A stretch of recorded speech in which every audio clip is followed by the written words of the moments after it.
Proverbe 11. L'Éternel déteste les balances fausses, mais les poids justes lui sont agréables.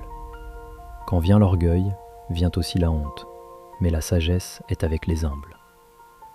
L'intégrité des hommes droits les guide, mais la perversité des infidèles les détruit. Les richesses ne servent à rien au jour de la colère, mais la justice délivre de la mort. La justice de l'homme intègre rend sa voie droite, mais le méchant tombe par sa propre méchanceté. La justice des hommes droits les délivre, mais les infidèles sont pris à leurs mauvais désirs. Quand le méchant meurt, son espérance périt, et l'attente fondée sur sa puissance disparaît.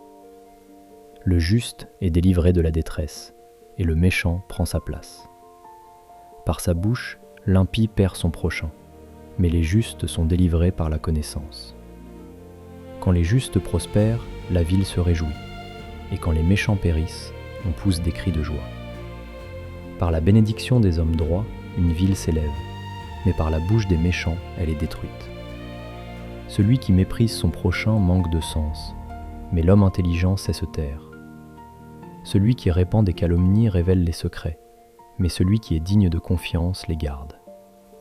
Faute de direction, un peuple tombe, mais le salut est dans le grand nombre des conseillers. Celui qui se porte garant pour un étranger s'en trouve mal, mais celui qui refuse de s'engager est en sécurité.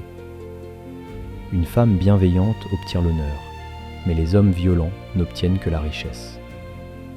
L'homme bon fait du bien à son âme, mais l'homme cruel trouble sa propre chair. Le méchant gagne un salaire trompeur, mais celui qui sème la justice reçoit une récompense véritable. Ainsi, la justice conduit à la vie, mais celui qui poursuit le mal trouve la mort. L'Éternel déteste les cœurs pervers, mais il prend plaisir à ceux dont la conduite est intègre. Sache-le bien, le méchant ne restera pas impuni, mais la descendance des justes sera sauvée. Comme un anneau d'or au groin d'un porc, ainsi est une belle femme dépourvue de sagesse. Le désir des justes aboutit seulement au bien, mais l'attente des méchants mène à la colère. Tel donne libéralement et devient plus riche. Tel autre épargne à l'excès et ne fait que s'appauvrir. L'âme généreuse sera comblée, et celui qui arrose sera lui-même arrosé. Le peuple maudit celui qui retient le blé, mais la bénédiction est sur la tête de celui qui le vend. Celui qui recherche le bien obtient la faveur, mais celui qui poursuit le mal le voit venir sur lui. Celui qui se confie dans ses richesses tombera, mais les justes verdiront comme le feuillage. Celui qui trouble sa maison héritera du vent, et l'insensé sera le serviteur du sage.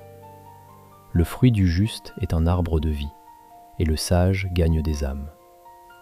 Si le juste reçoit sur la terre sa rétribution, combien plus le méchant et le pécheur.